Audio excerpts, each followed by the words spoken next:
नमस्कार मित्रांनो, माझं नाव प्रशांत निकम आणि महाराष्ट्र माझा या चॅनलमध्ये तुमचं सर्वांचं स्वागत आहे.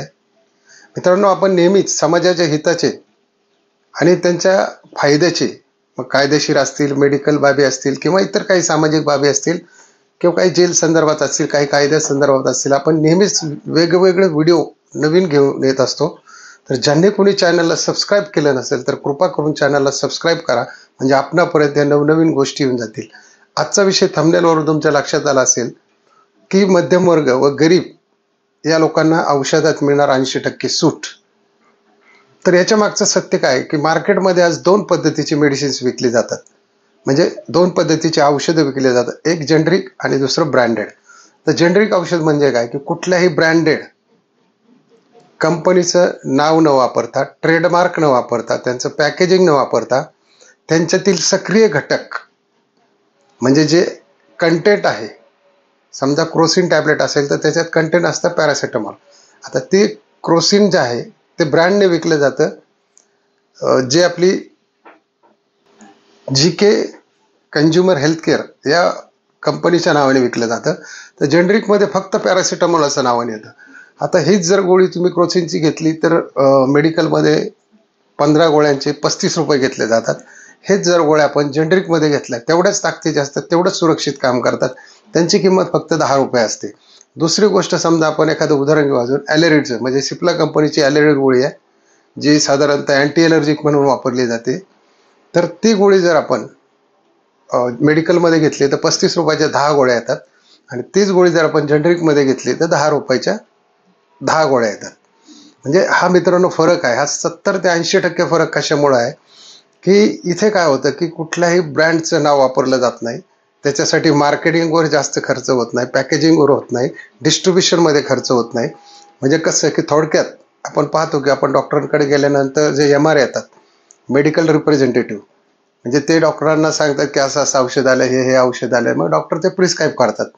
तर असे भरमसाठ MR सुद्धा ठेवलेले असतात या कंपन्यांनी की जे त्यांची ब्रँडेड औषधं विकण्यासाठी मार्केटमध्ये पाठवले जातात. तसं जेनरिकमध्ये असं काहीही म्हणजे प्रावीण्यच नाही, म्हणजे कुठल्याही गोष्टीची उपलब्धता जेनरिकमध्ये वापरली जात नाही.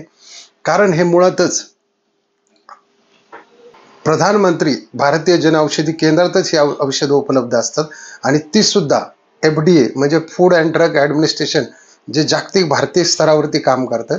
दुसरी गोष्ट WHO म्हणजे WHO म्हणजे वर्ल्ड हेल्थ ऑर्गनायझेशन, त्याच्यानंतर GMP सर्टिफाईड असतं, जनरल मेडिकल प्रॅक्टिशनर हे सर्टिफाईड असतं.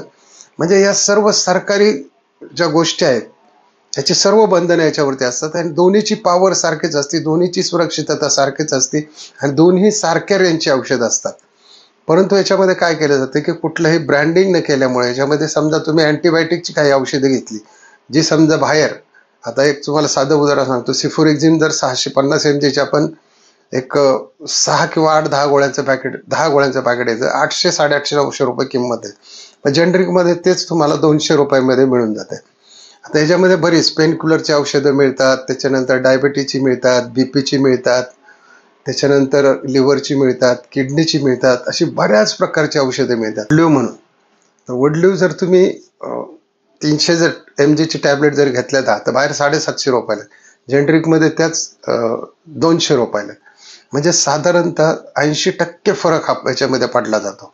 त्याच्यामुळं काय होतं की याच्यात आता गैरसमज काय होतात जेनरिकमध्ये, की बऱ्याच लोकांना वाटतं की स्वस्त आहे म्हणून त्याचा काही रिझल्ट येत नाही.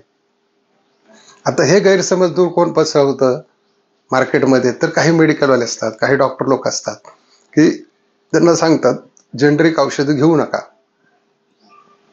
कारण त्याच्या सोबतच त्यांचं एखादं मेडिकल अटॅच असतं आणि तिथून औषधं घ्यायला होतात, आणि ती लोक सुद्धा जेनरिक म्हणजे सेकंड ब्रँड ठेवतात आणि ते औषधं पूर्ण रेटने विकतात. समजा आता जर तुम्ही जेनरिकमध्ये गेला, पॅन्डी म्हणून गोळी आहे, अँटासिडची गोळी आहे, पॅन्टॅब्राझोल आणि डॉम्पिरोडॉल, त्या गोळीची किंमत तिथे 160 रुपये, जेनरिकची सुद्धा.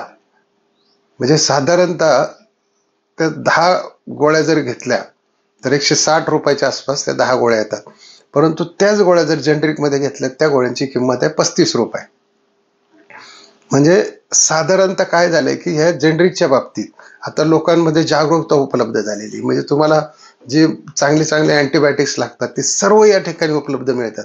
आणि बरेच सर्रास लोक ज्यांना बीपी डायबिटीस आहे, म्हणजे जे शेवटपर्यंतचे आजार आहेत, ज्यांना आता बीपी झालेला आहे, डायबिटीस झालेला आहे, तो काही बरा होत नाही पण तो कंट्रोलमध्ये ठेवता येतो. तर अशी जी औषध आहेत ती तुम्हाला जेनरिकमध्ये खूप स्वस्त दरात मिळतात. बीपीच्या गोळ्या तुम्हाला अक्षरशः 10 गोळ्या 20 रुपयाला 30 रुपयाला मिळतात, ज्याची बाहेर किंमत 100-120 रुपये.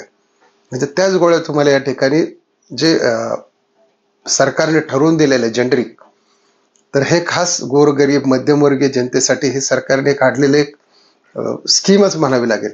तर याच्यामध्ये काही कोणी घाबरायचं नाहीये.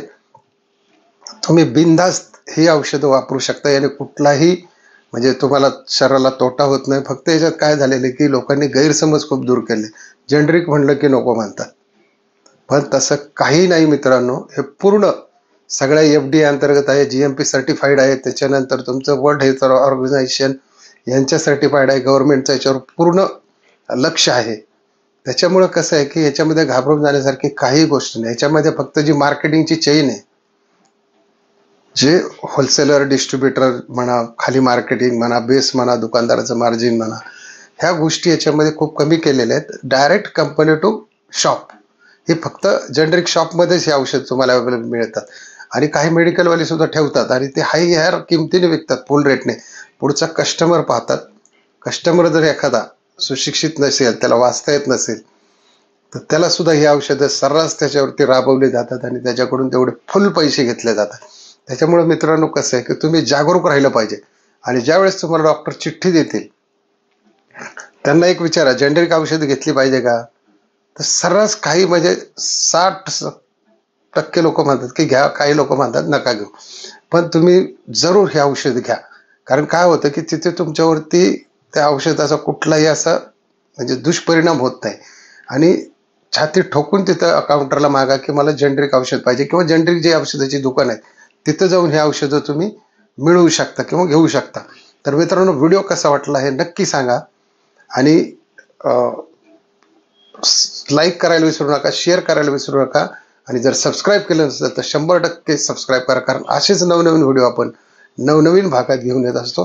त्यामुळे व्हिडिओ कसा वाटलाय पुन्हा एकदा कमेंटमध्ये कमेंट करा. जय हिंद, जय महाराष्ट्र.